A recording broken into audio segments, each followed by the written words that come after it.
balita sa labas ng bansa, dahil sa dami ng nagawa at kontribusyon ng Administrasyong Duterte sa Pilipinas, nagpaabot rin ng pasasalamat at paghanga ang ilang mga mamamayan sa bansang Malaysia matapos nilang masaksiyan ang maraming pagbabago sa bansa sa tulong ng Pangulo.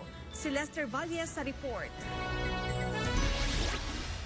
Bukod sa mga kababayang OFW dito sa Malaysia, nais ring magpaabot ng kani-kanilang pasasalamat at paghanga ang mga Malaysian national kay Pangulong Rodrigo Duterte matapos nilang makita ang malaking pagbabago sa bansa sa ilalim ng liderato nito.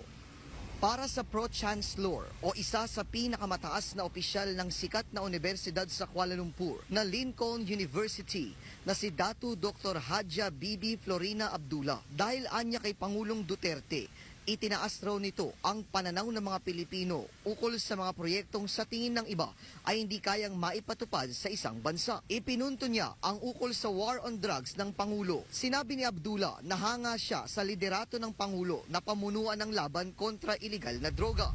First of all, I like to congratulate him. I think he has put the country into perspective, of course, when he first came into office, he was very hard on drugs and things like that, but I'm sure he has an objective, basically to ensure that, there's a good and clean country, and I think why I congratulate him, because I think he has achieved all his objective, and now I'm sure he's very happy to step down. Bukod pa kay Miss Abdullah, humanga rin sa war on drugs ni Pangulong Duterte ang Malaysian police na si Sergeant Samunting Anak Dachin. As I can say is President Duterte as a good leader for the country of the Philippines. He make a great campaign for the war of drug in the Philippines. Successful. And mabuhay as a president. Habang pagmamahal naman sa Pilipinas at sa mga nasasakupan nito ang nagtulak kay Datu Ambassador Dr. Muhammad Yusuf bin A. Bakar na hangaan at pasalamatan rin ang pamumuno ni Pangulong Duterte.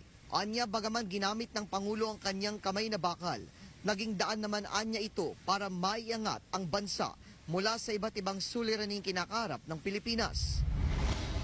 I know him, but not personally, but as a diplomat, an ex-diplomat, we know him by heart, but he's a good leader.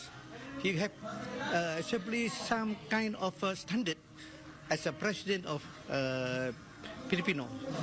He, even though